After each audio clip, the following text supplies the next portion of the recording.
chat up with you.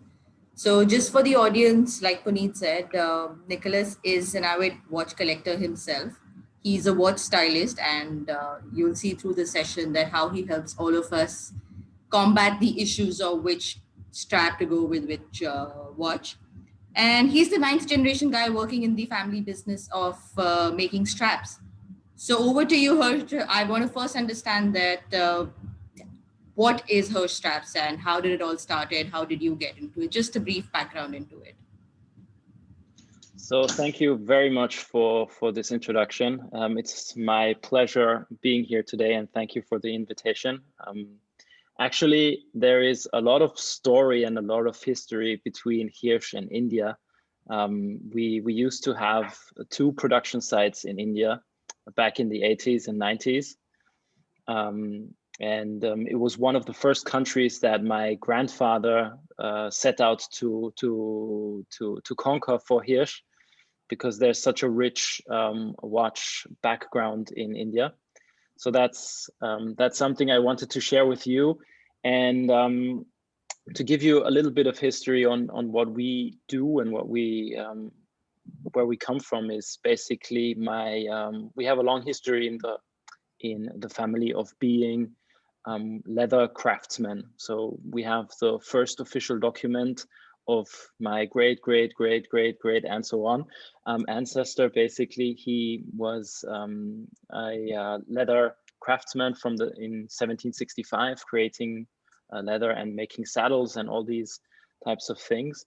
And we used to have our own tannery in near to Vienna. And my great grandfather actually, after the Second World War, set out to move to the south of Austria, because he said there's not really something that he can do in the family business that was at that time near to Vienna. So he moved with his wife to the south of Austria. And from there, everything began, actually, because he was a big inventor. He loved creating things. So once he sat on his kitchen table and said, okay, what can I do?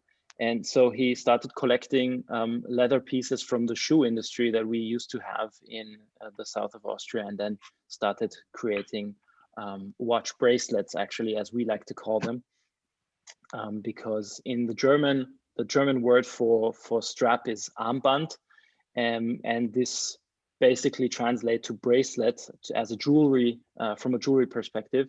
So we like to call our watch straps bracelets. So if you hear me say bracelets, then I actually mean watch straps. But other than that, that's when it all started. And he had this vision that every good jeweler, every consumer actually that wears a watch, they need a Hirsch bracelet.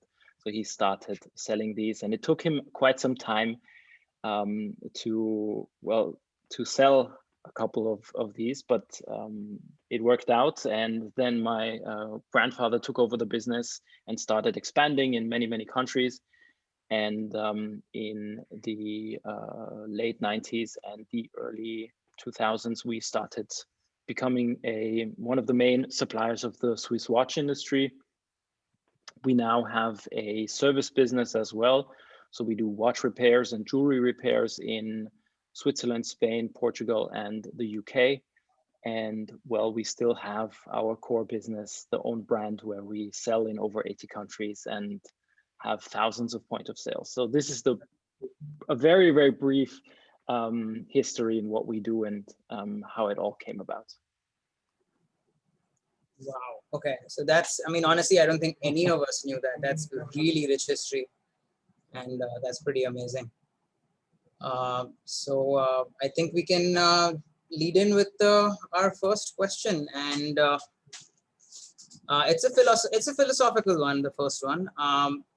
So Nikolaus, why do you think, when you see watch collectors, you always have 2 camps. You have people who change straps like there's no tomorrow, and you have people who stick to the same strap just forever. So why do you think that is? And do you have an argument to convert the non-strap changers to strap changers? So I do think that it's something very personal. People like wearing certain things every day, and it really comes down. I think watches can relate very nicely to the personal style. And I think there's no right or wrong with that. What I want to show, what we want to show, is basically the opportunities that you can have, that there's more to it. And in that case, I think the best thing to do, and we certainly try to do that, is to make it simple and as easy as possible for someone to change his or her strap. Right. Awesome. Okay. And then I think another question that intrigues most collectors, I think you'd be the best person with, this is straight from the horse's mouth, is that could you tell us something about the strap making process? Like, you know, what goes into the manufacturing of a leather strap? Sure. So what most people don't know is actually that it takes up to 60 steps to create one of our watch straps. And this is due to the fact that there's a lot of small detail steps that need to be done in order to make the strap as durable and as well, as functional as it has to be. Because in the end, you're wearing this little piece of leather or any other material on your wrist for quite some time, and usually it stays on and doesn't get changed out. And so they need to be very, very durable. And this is necessary, and that's why we have 60 steps in order not only to create this functional aspect, but also to create the aesthetical aspect. One of the most important steps, or one of the 3 components that are basically used in a watch strap, is the bottom layer, which is usually made out of cow leather or pig leather, because these 2 types of leather are very, very durable and very soft on the skin. And then you have the upper material, which is really depends on what you want and what type of style you would like to go for. But you have everything from cow to alligator to ostrich, even fish skin sometimes, and a lot of synthetics nowadays, recycled plastics and textiles as well. And then you have, in my opinion, the most important component. And the most important component is the inside of the watch strap. I will try to show it to you here. Maybe you can see it. Yeah. So basically what we go for is we have all 3 components are made of the same material, or the base material is the same. And inside we use leather as well, because this enables the moisture that gets created and particles that are created during the wearing process. They can move freely through the strap, so they don't stay inside. And I think this is the most important part that a lot of manufacturers or a lot of companies that don't think about it, because it ensures a very high durability and longevity of the strap itself. And is there a way is there a way one can tell what's on the inside of a strap? Or there's no real way of knowing unless you cut it up like I did. But there are some indications that you're looking at a high quality watch strap, especially if you press if you press it on the cushion, then you will notice if it moves a little bit, if it gives in a little bit and it still stays the same, then it usually is a very compact material. So either it's leather, or there are some synthetic materials that are used that have similar features. But if it gives in a lot and it feels like there's air inside or something, then sometimes it's people or manufacturers use newspaper or these types of materials. Then you will know that it's not that durable. And these materials, the inside is the one that's most affected by moisture, because if the moisture stays in, then it gets soaked up, and then yeah, you have this unfortunate event that the leather starts to smell. Okay, okay, that answers a lot of questions. That really does. Nidhi, did you have a question that you want? Yes, so I wanted to know, Nicholas, like I'm a starter. I've been collecting watches, but when it comes to knowing about straps or changing in, watches to straps, I'm quite a dodo. So just wanted to know the basics of it. What are the different kind of straps? There's leather, there's silicone, there's rubber. So if you could just very briefly tell us, so it helps the collectors to start their hobby into collecting straps. Okay, so obviously the whole strap space is similarly complex as the metal bracelet part as well, because you have, of course, you have some different kinds of metals, and the same goes for the leather strap space as well. Nowadays, what we see a lot are two different kinds of straps. So you have rubber straps and you have leather straps. These are the most what we see that are going on. In terms of rubber, there are two basic components that are used. The one is, as you already mentioned, is silicon, which we tend not to use because the silicon at some point it's not so comfortable on the wrist, and it has not the same durability as the other component that is mainly used, and that's caoutchouc. And caoutchouc is a synthetic material that is created, and it is a bit harder, sometimes not as flexible, but it has a lot of positive features, being hypoallergenic, for example. It can come in various different kinds of colors, and it also gives the possibility in creating hybrid straps, which are very rarely seen in silicon.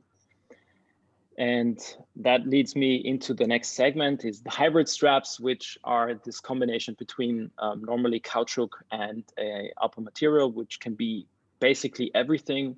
Hublot is a very good example for that, because they do a lot of these types of creations with their art of fusion. You can really try out a lot of different kinds of options. For example, we have this kind of watch straps, which is a caoutchouc on the bottom side, and it's wood on the top side. So it's real genuine wood that you have here. It's very flexible, as you can see. It doesn't break. So this is the cool feature of this combination, because it adds such a flexibility, and you have so many different kinds of possibilities with that. We even have one that is made in combination with genuine stone. So as you can see, there are a lot of possibilities. And then the biggest part actually of watch straps are leather straps. And in leather straps, you have all the different kinds of leathers. Mainly used is one of the most used is cow leather, which you have in different kinds of forms, different kinds of shapes, and different kinds of colors as well. But the mainly used one is the classic Italian style, which is plain and where you don't have a lot of structure on it. And then there are the ones that are that have the alligator prints on it. And these are actually the main two that are used from, well, that you see a lot in the watch industry. And that being said, then you have a lot of other skins that can be used. So the most known and the most luxurious is obviously alligator skins with their beautiful scales. And also these ones, they come in many different kinds of varieties, colors, and shapes as well. But one of the most expensive, well, actually the most expensive material that is being used from the industry, because actually each skin can only produce, depending on what type of scale format you're looking for on the strap, you can produce anywhere from 2 to maximum 8, maybe 10 if you're lucky, watch straps out of one skin. So that's why they are so expensive. And the alligator skins, they have one more additional feature, is they are very, very durable. Just out of the box, they're already very, very durable, and they have a very, very nice feel. So this is it's actually also one of my favorites. I really love them because you have every piece is also a bit unique. And then we can already move into the newest materials that are coming up right now. Apart from the natural materials, we have a lot of synthetic materials as well. Back in the day, especially for high fashion watch brands and for very jewelry oriented watch brands, there were materials used like silk and these types of materials.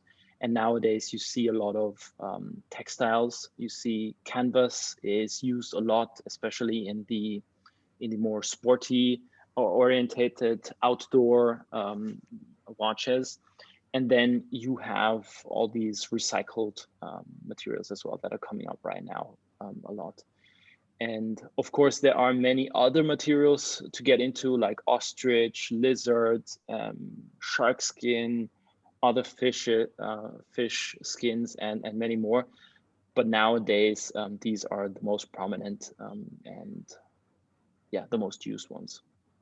Food. That's So this, a lot.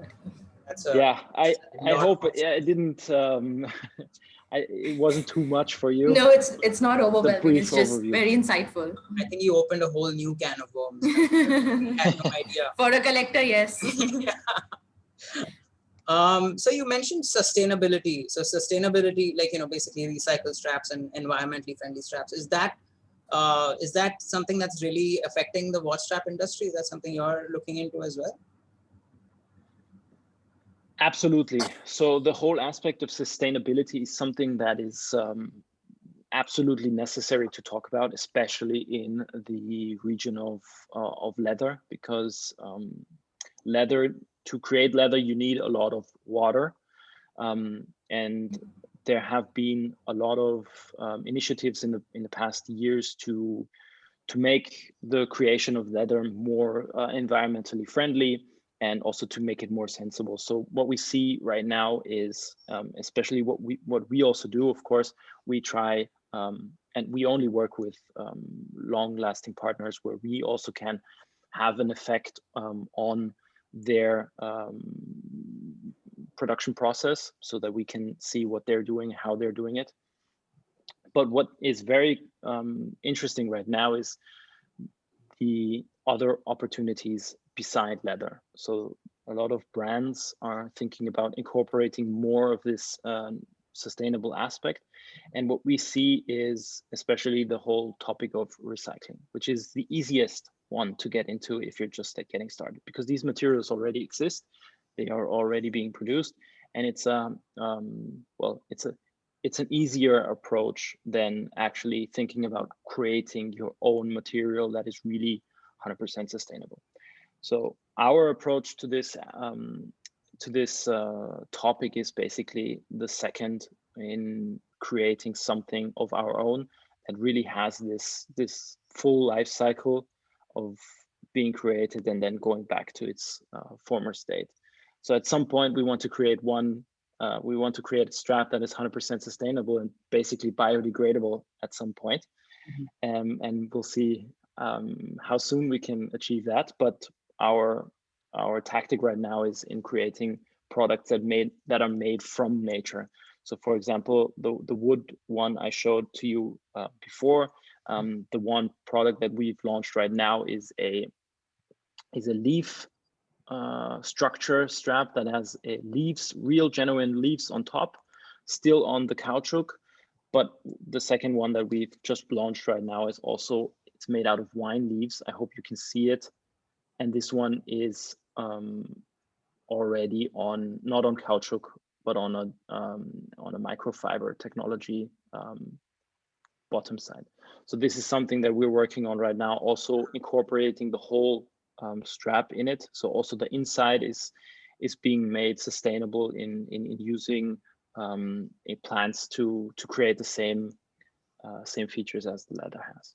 So the whole topic of sustainability is super hot right now, and I think that for a lot of brands and a lot of manufacturers as well, we need to start thinking on how we can actually create a benefit rather than just using more materials than we used before. Wow, that's awesome. That's really good to know. That's where the direction of the strap industry is headed. Right. So now I think we got to address the fact that you are a self-professed watch stylist. And I think we'd all like to know if you have any insights into the do's and don'ts of styling watches with different straps. Are there any rules, guidelines, something like that? I think if you're starting out, I'd say definitely there are a couple of rules that you can go for, but I tend to say the opposite, that there are no rules. You just have to go for what you like, what you personally feel that's right for you. So it's similar to fashion. A lot of do's and don'ts have been created over time, and now they're being broken by influencers, by bloggers, by the fashion industry themselves. So I think that it's really up to you. It's up to your personal style. What do you want to express, and who are you? And I think this is the most important part that I like to incorporate in these stylings, because I just want to show that also what women have been doing for a very, very long time, and I really, really appreciate that, is that you can definitely make or break an outfit with accessories and jewelry. And for men, this is a whole new field, I think, and it's something very interesting as well. And I don't want to say that the watch styling is just for men. Absolutely not. On the contrary, it's for everyone. And I just see that we as men, we still need to learn more about it. So that's the brief intro into the world of watch styling. Basically, for me, I have two approaches that I like to go for. And the one is, if you're having a watch that is very plain, that is very simple, you can really play with colors. You can go for anything. If you have a black dial or a white dial or a gray dial or even a blue dial, you can really play with colors. However, if you have a watch that has some very distinctive color pattern in it already, I always like to use my Milgauss as an example. It has the green sapphire glass and the orange details on the dial and the orange second hand. This is a very, very difficult watch to style, and you don't have as many possibilities as you would have with a classic dial and with no colors. However, there are some things that you can go for. Basically, what I tend to do is, and what I recommend, is going for the colors that are in the watch already. So, for example, with the Milgauss, I tend to go with a green strap, which works perfectly fine. Just don't overdo it with the color. And if it's too bright of a green, then of course it might not work as good.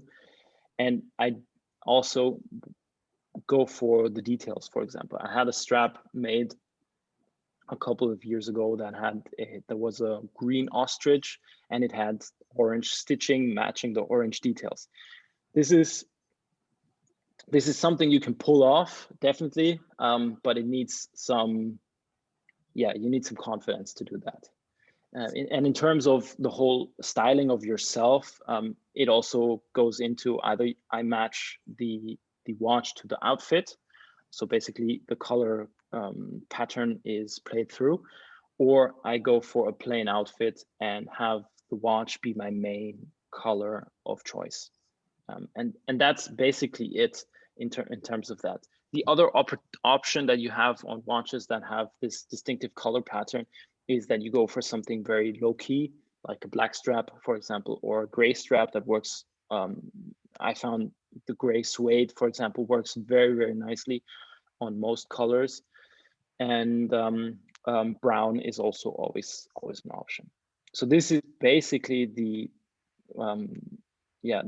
very brief and very easy intro into the watch styling in terms of do's and don'ts. Okay. I think, Puneet, this answers your question. We were having a debate the other day. He has a green Oris and he has no idea which strap it can work with apart from brown. So I think this definitely answers Puneet's question as well. And gray, it's a really underrated strap color. You almost never see that. I think, yeah, absolutely. Do you are there any upcoming trends in the styling department? I mean, as far as styling goes, any new trends you see coming into the watch strap scene? So what I think then is definitely coming right now is the whole trying out of different colors.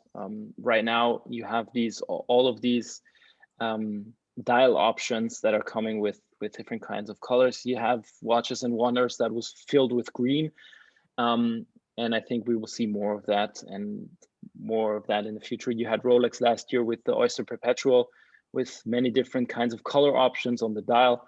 And I think that's something that also the brands want to push, in my opinion, that there's just more possibility and more creativity out there. And yeah, that's basically what I see coming. I think we will also see more people trying out more colors. And the other thing is, for this year, I think especially that we have the Pantone color trends for this year that are yellow and gray. I think we might see some yellow, even though yellow is a very hard color to pull off. But I think that there might be some possibilities there, especially in the watch styling. Nice. Okay. Personally, I love that. I think I speak for everyone. I think everybody's a big yellow fan here. So yeah, that's awesome. Okay, speaking of brands, now that you've mentioned brands, this is a controversial question. Which brands according to you, do you think supply really good stock of leather straps or silicone straps with their watches, and which brands, supply not very nice ones with their watches? That's a very, very good question, and I wish I could answer the question.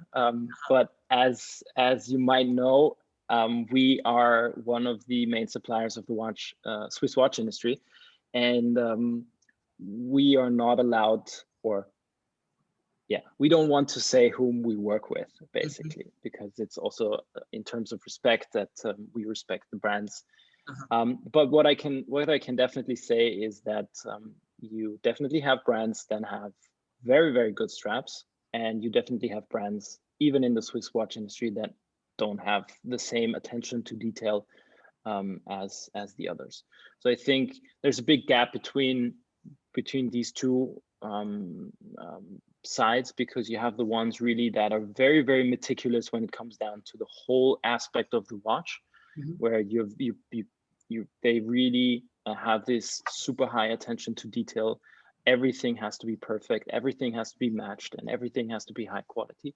And on the contrary, you have watch brands that think a lot about how the watch will look and all of the components of the watch, but don't really spend the same amount of time or similar amount of time in thinking about how the watch will actually wear on the wrist.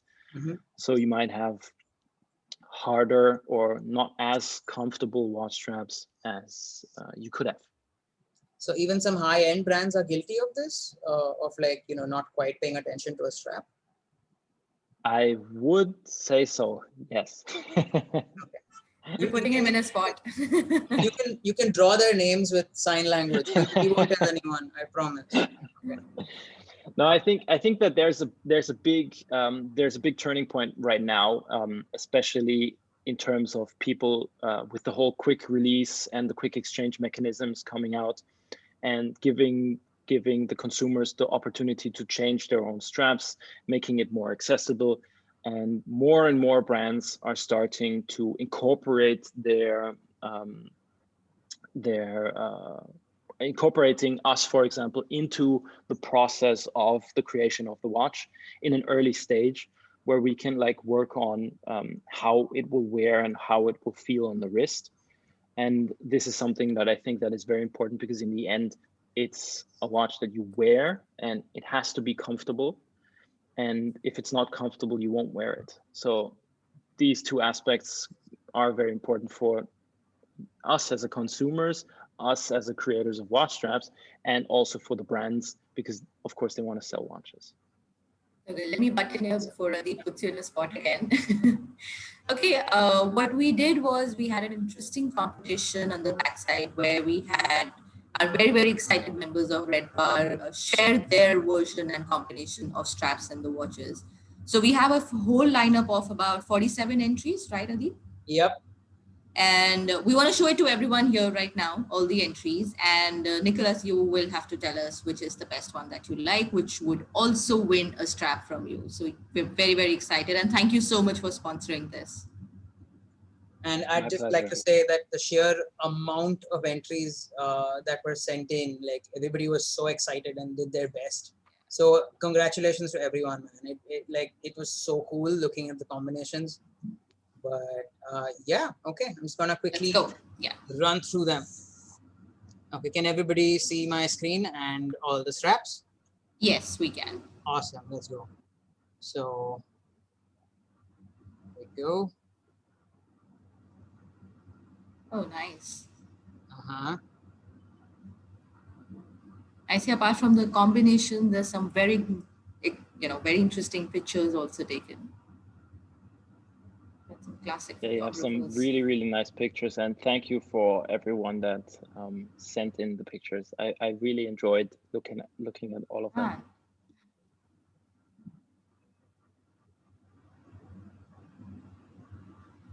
Interesting.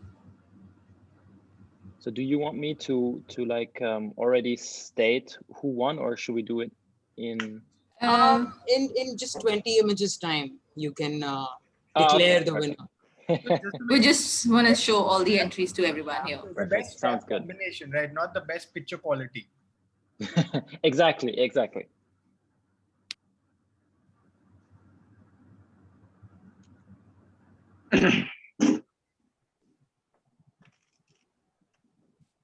Mm-hmm.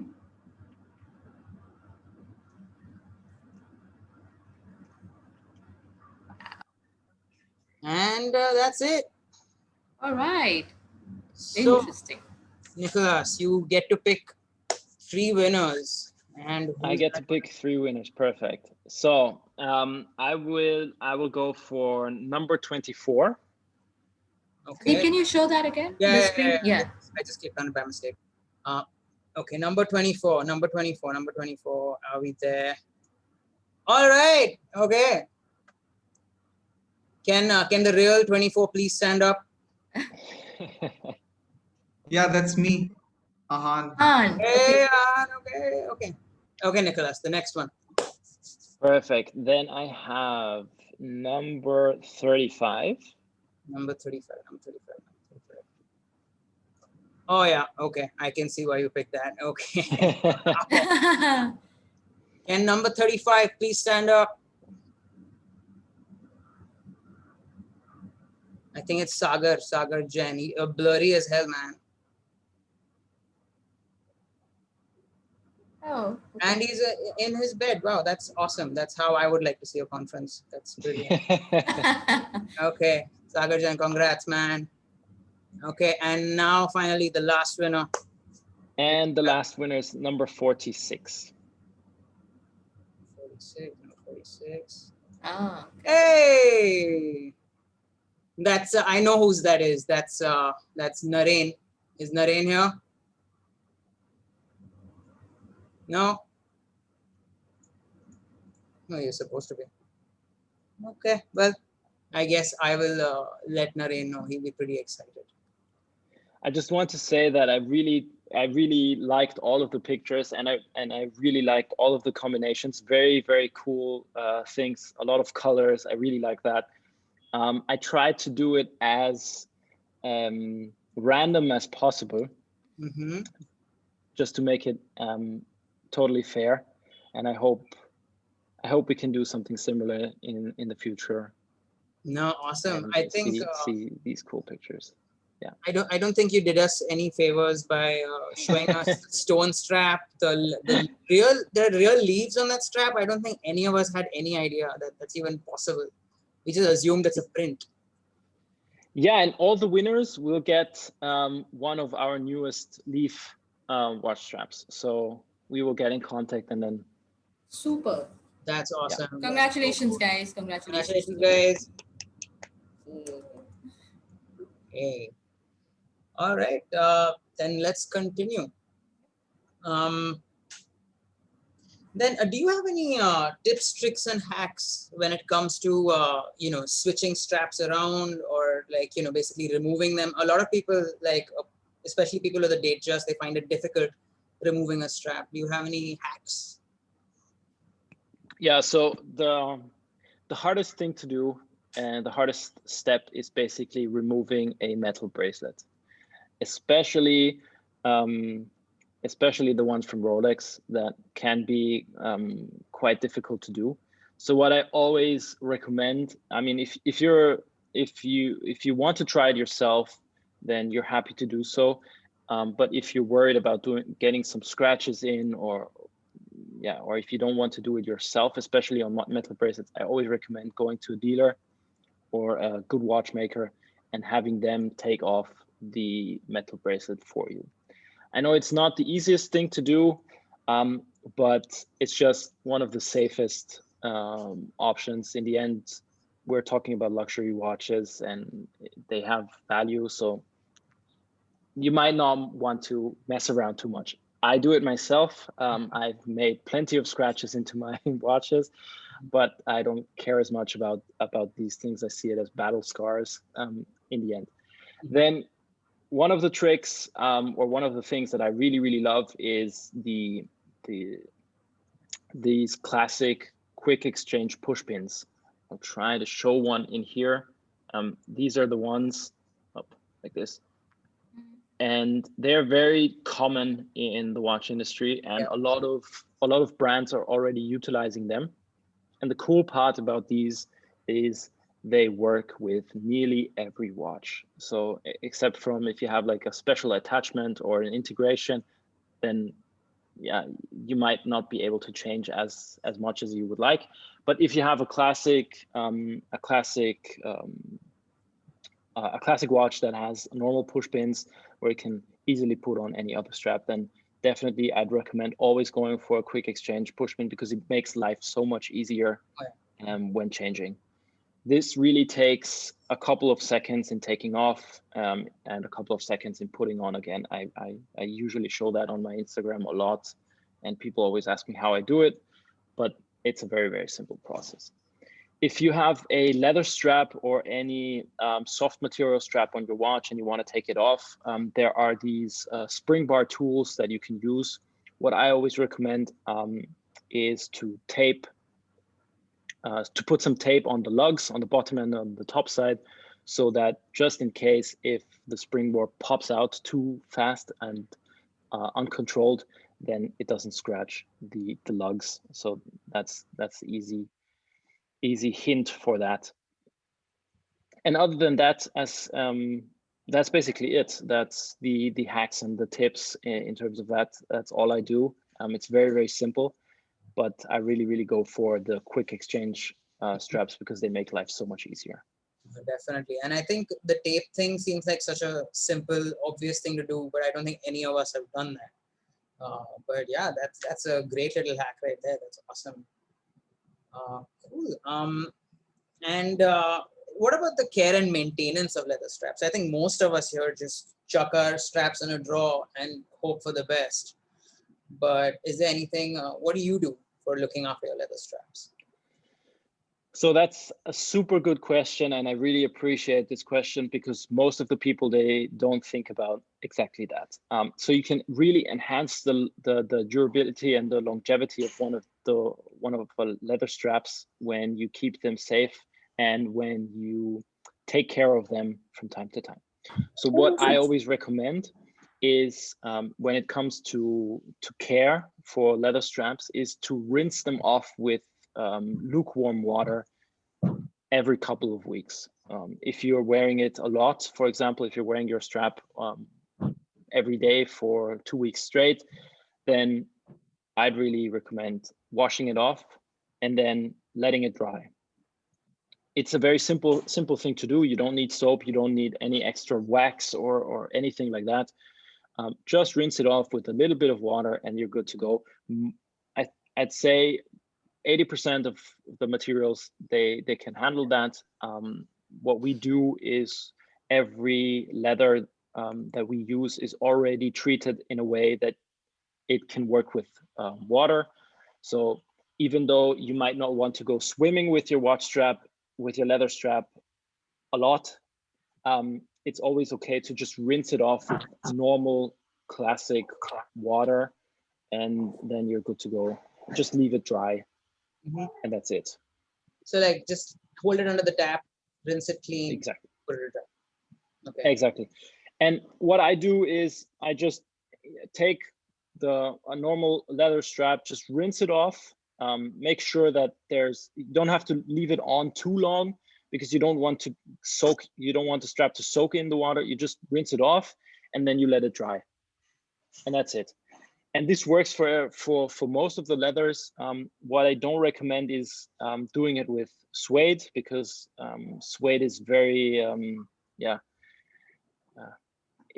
it might change too much the upper material of suede. So the best thing here to do is just to maybe use a slight brush and to brush off the suede, and that's it. Maybe you can take a small damp cloth and just wipe off the bottom side that is not made of suede, and that's it for taking care of leather straps, basically.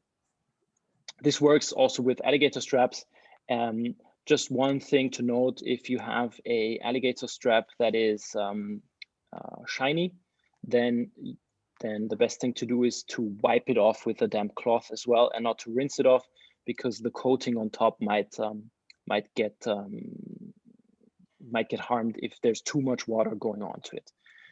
But that's it basically in terms of care for watch straps. The other thing that I really recommend doing is keeping your watch straps in a somewhat dark and dry space, so not too humid, because it really helps also with the longevity of the material.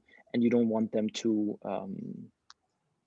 you don't want the leather to dry out too much, so it's a good space to keep them. I usually have I can show you that. I usually have a box like this, but you can put it in any box you want. What I do is I just don't stack them too much, because also there are some materials that are very that can get harmed by the thorn of the thorn buckle, or by the spring bars or something. So I just usually lay them out flat, and that's it. I mean, before we head out for audience questions, I personally had a question. So you mentioned suede straps. Yeah. And they become dark in dark. They become dark over time, or dark in spots. Is there any way to get rid of that? Because I've tried everything. So if they get if the suede gets some slight darker spots, what you can do is you can try to put it under water, just to make it even. Or sometimes the dark spots are from some moisture on your wrist, or maybe some sweat or something like that gets stuck there. And you can get it out by putting some water on it. But in terms of the water as well, it might make the whole strap darker than it is. Most of the time, suede tends to get some patina over time. That's just the usual, especially the lighter colors, the black and brown. They don't get as darker as they are. But if you have something like a light gray or a beige or something like that, they will get darker over time, because it's just normal, and the material is very open. So if you can imagine, it's like it takes in a lot of substances, and it just changes over time. It's very normal. Okay, cool. It is inevitable then. Fair enough. Yeah. Fair enough. Okay. Before we open for audience questions, where do you? What plans does Hirsch have for India? And in which market globally do you see the watch strap industry growing? So I see a lot of potential, or we see a lot of potential in all around the world. Basically, there are markets that are more open for fashion, especially Asia. For example, you have South Korea that has this very booming fashion industry. But overall, I think we want to be everywhere where the consumer is. So we're open to any country. And in terms of India, we've worked with a lot of partners in India over the last couple of years, and there's definitely more for us to do. And if any of you wants to reach out or has a recommendation of whom we should work with or where we should be present in India, then I'd be happy to get in contact, because currently we're looking into opening up partnerships with more partners in India, because we see a lot of potential there as well, especially in e-commerce. Okay, I think Nikolaus, you've opened the floodgates. You're gonna get bombarded now with requests. Sounds good. Cool. All right, so let's open the floor for questions.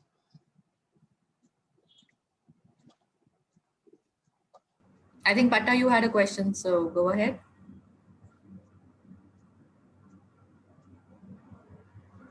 Pata? Yeah, hi, Nicholas. Can you just touch upon what do you mean by no-made leather? What I mean with no-made leather? That's right. Is it like from a particular animal? Probably is it like the calf of a cow or a basin? Is it like a calf? Okay. Yeah. Okay, so what I mean with normal leather is basically calf skin. That's the most used one. Yeah, calf skin. Yeah, sorry. Pata, does that answer your question? Yeah, that's right. Yes. And is it expensive compared to a full-grown animal?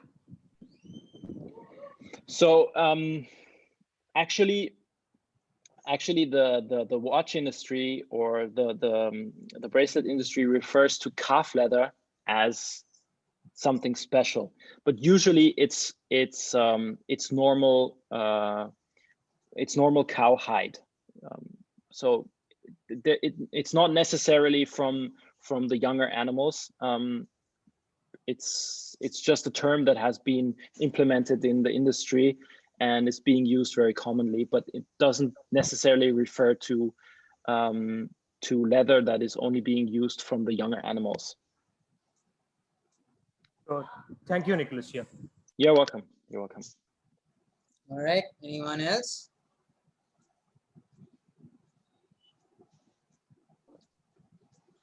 I see a question by Neeja. Neeja, do you want to ask directly?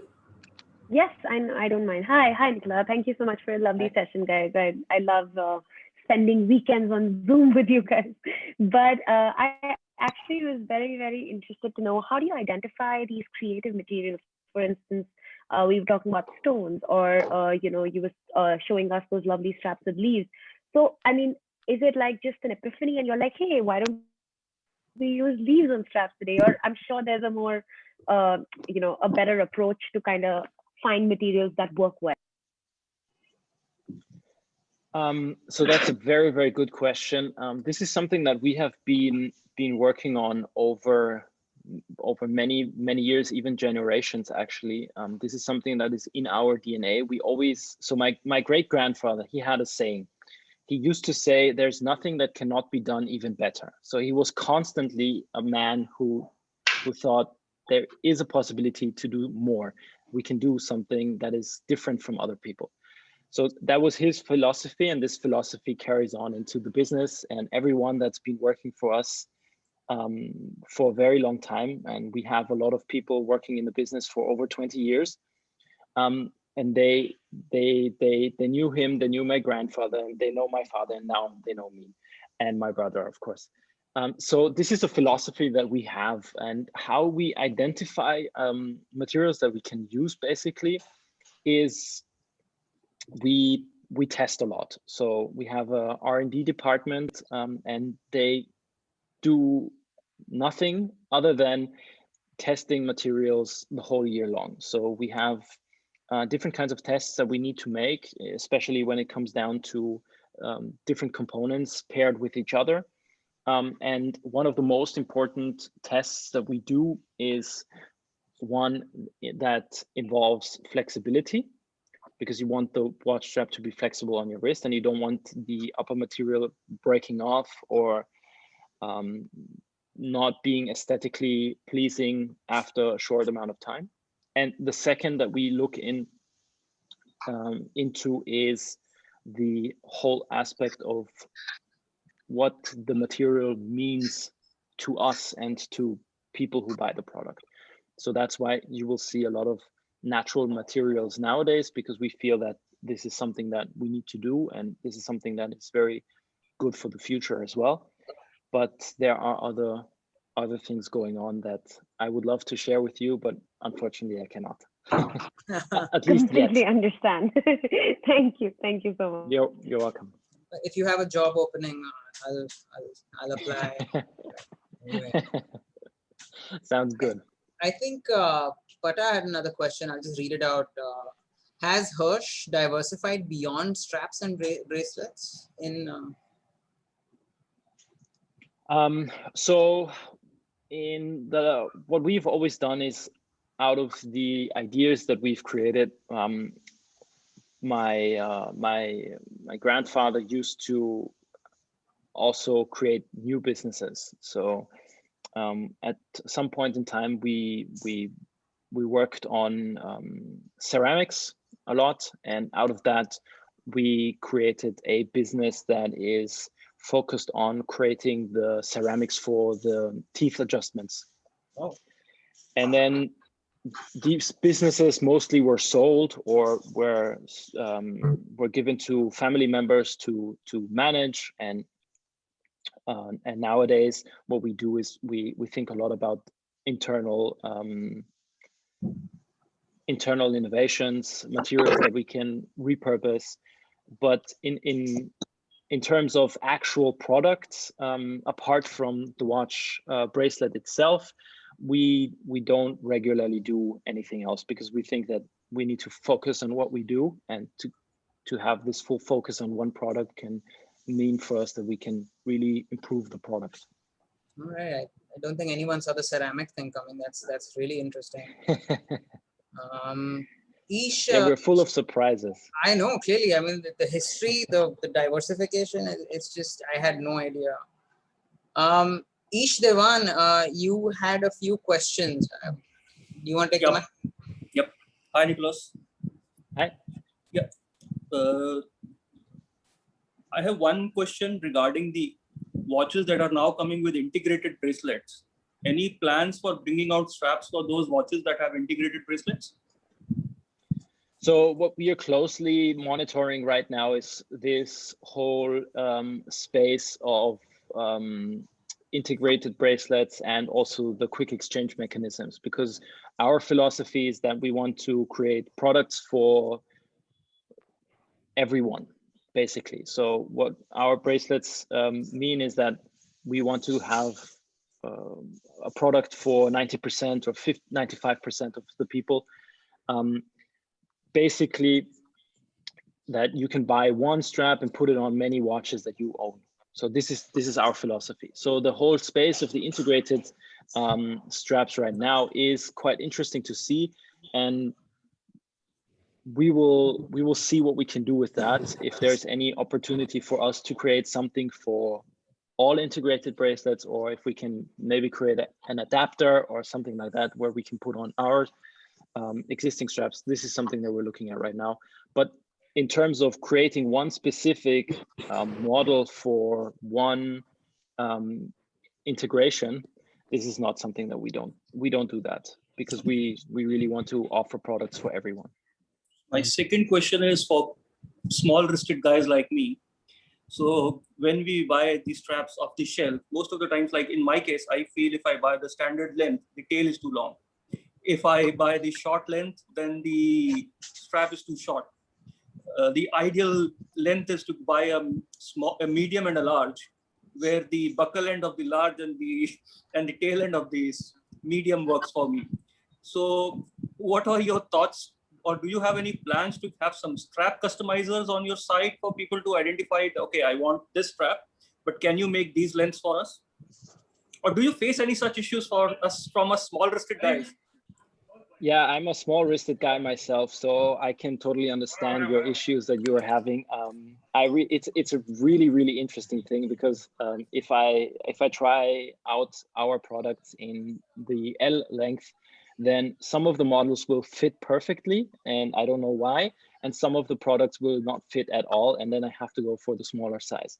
So it's a really interesting space, and I'm personally really monitoring this space as well, because I see that especially with our involvement in the Asian countries, and we have a company in Japan where we see that yeah, we need to make smaller options as well, and what is seemingly more important as well, or becoming more important, is that we have to offer different kinds of size options for different kinds of materials, especially when not only thinking about men but also thinking about women.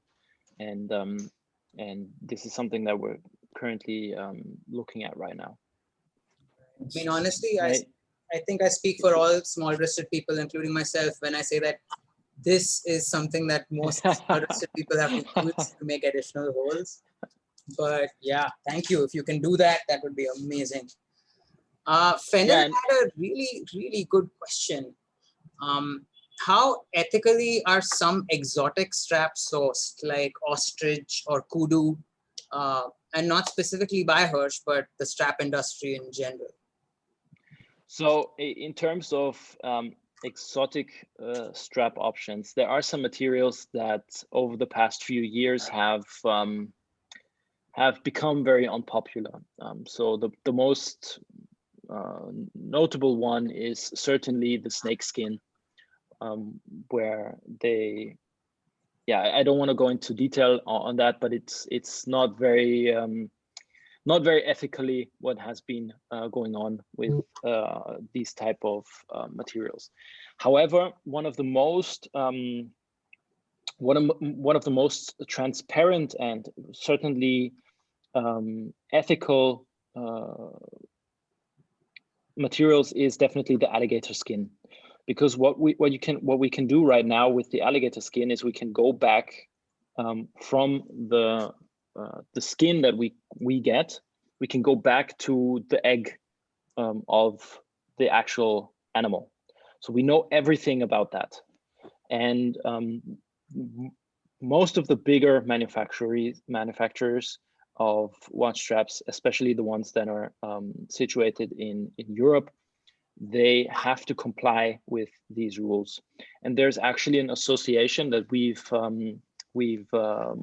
founded with a couple of other watch strap manufacturers, where we constantly monitor the supply chain, where we look for this transparency, where we audit the supply chain as well, where we audit the manufacturers of the leather, and also the farms where the leather is coming from. And what we're trying to work out right now is actually implementing this transparency into our watch straps. So in the end, for you, for example, as a consumer, that you can really, for example, we could use an NFC chip, and with that you can read everything about the animal or the whole supply chain where the product was created. And this is something that we're working on right now, especially in terms of working with the Swiss watch industry. But this of course goes for the main materials used in the watch industry. So you have alligators, you have crocodiles, and you have cow leather or calf skin that is being looked at right now, but also the synthetic materials like caoutchouc, they are being audited as well. And then you have ostrich and kudu, which are up and coming, but also there, for example, with the kudu one, we have one supplier that is working with us. We personally go there, we check them out, we audit them in terms of what we need from them, and then we only work with them if we know who they are and how they work with, how their working situation is. So this is a very, very important topic, because for us, we're a family company. We cannot allow a dirty supply chain or anything like that, because we've been in business since many years, and my brother and me were in the fourth generation of watch straps and in the ninth generation of leather. So this is something very important, and the next thing that we want to do is we want to create a business for the next couple of generations. So there's no space for mistakes, basically. No, fair enough. I mean, it's a thin line, I guess. Shit, that's interesting. There are lots of questions coming in, but I'm just gonna address as many as I can with the time we have. Viranchi, do you want to take the next one? Viranchi? Yeah, hi guys. Hi Nikolaus. Hi. It's been a fantastic session. Thank you so much. You know, the name Hirsch is very synonymous with leather straps for decades. So it's good to see the young generation, you know, taking the flame forward. Mine is more of a, I would say, an idea or a suggestion, because not all of us are so design inclined, okay, where we can, you know, decide on how to pair, you know, the right color strap or design with the watch we have. I think we take inspiration from a lot of others. So, you know, have you thought of some kind of a, you know, AI customizer on your website where a person can select the particular model of the watch, or even, you know, take a photograph, and the software will, you know, give you some ideas of what could go well? This is something that we've actually been thinking about. There are a couple of apps out there that offer this VR or AR opportunity in potentially doing something similar like I think IWC did, or the secondhand marketplace Chrono24 is doing with checking out their AR products. However, in referring to what you were saying with AI, I think there's a lot of potential in doing something like that. Still, for us, there's a huge amount of knowledge that we still need to gain on that specific topic. Definitely, we want to make our services better for everyone. A customizer, a option to work with AI to recommend something for you is something that is definitely on top of our mind, because right now, since we're having our own e-commerce store live for a year now, we have been getting more and more requests in recommending something to our consumers, and most of the time we don't have as much time to have a personal conversation for half an hour or an hour where you can get into what you like, what you wear, and what fit to your watch is best. So this is something that we're definitely looking at, and actually it's really funny that you mention it, because I had a conversation with my grandfather on Wednesday, and he told me if I have read this AI article in an economics newspaper from Germany, I think. And he told me about the potential of AI. And I told him, okay, that's very interesting. Let's get together. Let's find some solutions and how we can do that. It's definitely something that we're thinking on right now, but nothing that we can implement immediately, unfortunately. But we have it on the horizon, hopefully. The technology already exists, because, you know, there are some websites where you know, they sell eyeglasses, you know, so based on the shape of your face, or if you take a photograph and suggest a few things. So yeah, I think, you know, keep us posted. We look forward to that, you know, on your website. Yeah, definitely. And if you have any information on that topic, I'd love to get in contact, and maybe we can exchange some ideas, or maybe if you know some people, we can get in contact with them and see how we can implement that. Yeah, absolutely. Be happy to. Sure. Yeah, perfect. Sure, absolutely. That would be really cool. Okay, so I don't think we have time for too many more questions. I think Sagar Shah, you want to take like one of the last ones?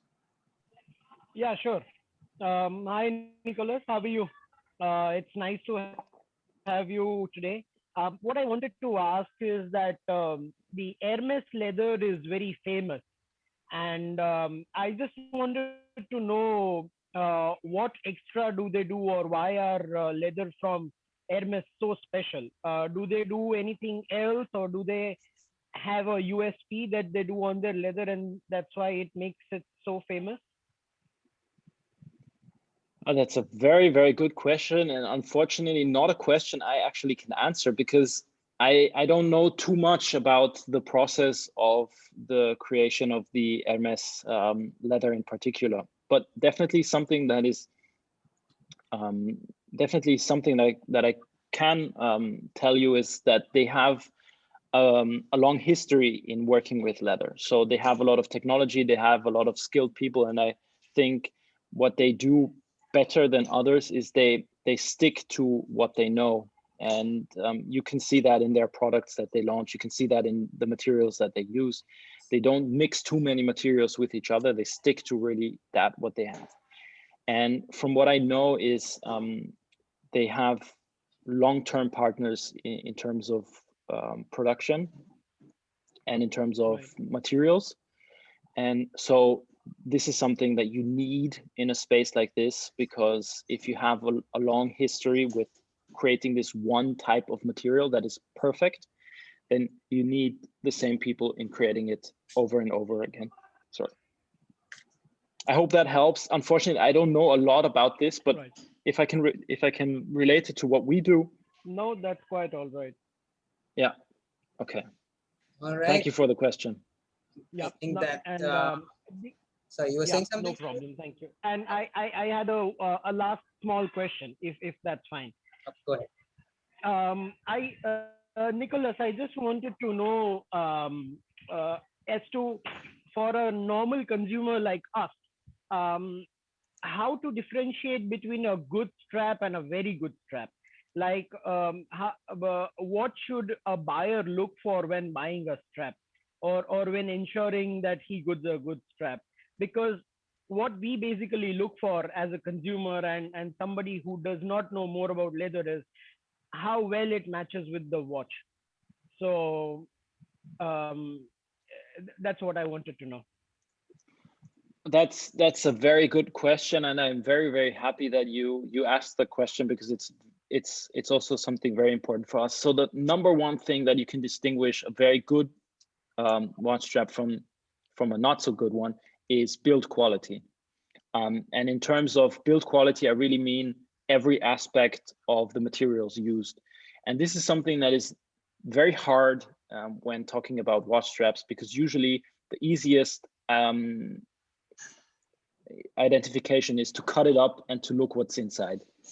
However, normally you cannot do that. So what you can look for is you can check out the edges. Most high quality watch straps have either lacquered edges, or they have a technology called rembordé, where you have the edges sealed with the upper material. We tend to use the sealing method because we think that the basic cut edges, they are not as comfortable as the one. And what you also should look for is when trying the watch strap is if there are any sharp edges, or if there are any sharp edges, because what you can see is if you have sharp edges, basically you know that it's manufactured in a very standardized way. So what we, for example, we have ladies and gentlemen sitting in the production, and after the product is produced, we have them check the bracelet on the edges as well. We have them double check if the edges are smooth or not. And this is one of the most important ones I can share with you. And the other one, I think, is also something that you can add to the overall build quality aspect, is to see if there are any edges that come off or are not glued to the material as good as they should be. And that's about it, basically, because you cannot really say that a strap that has perfectly straight stitching, for example, is good or bad, because there are different kinds of stitching methods used. And if it's a handmade stitched watch strap, then it doesn't necessarily mean that it's a bad one.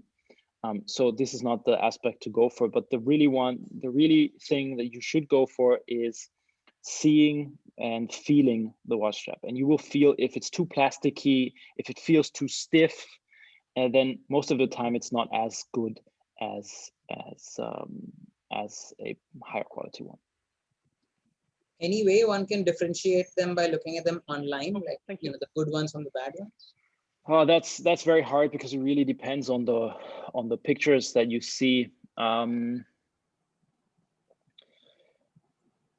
I don't really have an answer for that, but if I come up with an answer, I will be happy to share that with you. I'll ask internally in our production if there's any possibility to distinguish a good from a bad one by just looking at the pictures. Yeah, I'll do that. Thank you. You're welcome. And I think I'll call. I think that's it for today. And I think so. I'll Yeah. be back sometime. Puneet, would you like to take it away? Sure. I mean, as usual, we are over time. So Nikolaus, that's been we didn't tell you this, but that's been a standard procedure or standard practice when we just say 60 minutes, and because of the interesting topic and the and an amazing guidance, I would say, from your end in terms of straps, we just continued talking. It was amazing. Good to know that even after the 9th generation is active right now, you guys are taking so much care in terms of the quality, the production, new materials, and how you select the new materials. And a lot of us didn't know that we actually use real stone or real leaf in your straps, and you're talking about ceramics now. And I think there is a new one just launched or launching it yesterday or day before. You were discussing that everywhere. And I think that was something which is coming through, and we're eagerly awaiting that one too. So I hope we get some kind of customizers, like Viranchi pointed out. I hope some of us, like myself, I'm not very good with straps, and I think this session will actually help me kind of dig into that hobby. And it's a very important hobby along with watch collecting. I think strap collecting itself is like a subset of that hobby, which actually makes it even more interesting, I would say. And a lot of people out here like me are missing out on that fun. And I think now it's about time to start all of that. And thank you so much for spending so much time with us. It was an absolute pleasure chatting with you. Thank you, Adeep and Nidhi. It was amazing.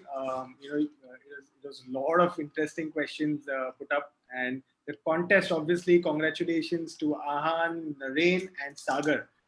Brilliant. We all submitted our pictures trying, but you guys just killed it. You're taking the show away. So we'll see you next time. We have some interesting sessions lined up. In fact, next week we have an internal RedBar session, which is only for members, which is for an IWC exclusive preview event with Shofaizen. So it's going to be a lot of fun there. Unfortunately, it's only RedBar members, but we'll have some interesting events coming through in the coming months. We're talking to a lot of brands, a lot of interesting people. So hope to see you then. And Nikolaus, you're always welcome for, RedBar, right? I mean, we've spoken about it. So you're always welcome. And you have been coming through a lot of sessions. It's amazing to have you. And once again, thank you very much, everyone. Yeah, thank you so much. Thank you very much for the invitation. It's always a pleasure. Thank you. And anytime if you want to do another second session, or if you have some additional questions, feel free to just contact me. The easiest way to get in contact with me is over Instagram. Just send me a message and I'll be happy to answer any further questions. Thank you very much. Puneet, Nidhi, and Adeep, thank you very much for having me. It's been a big pleasure of mine, and I hope to see you soon. Hopefully I can come to India in future, and we will definitely make that happen. Thank you. Hopefully. Thank you so much. Bye-bye. Have a good one. Bye, everyone. Take care. Bye. Thank you, everyone. Thank you Bye. so much. Thanks, Bye-bye. Nicola. Bye.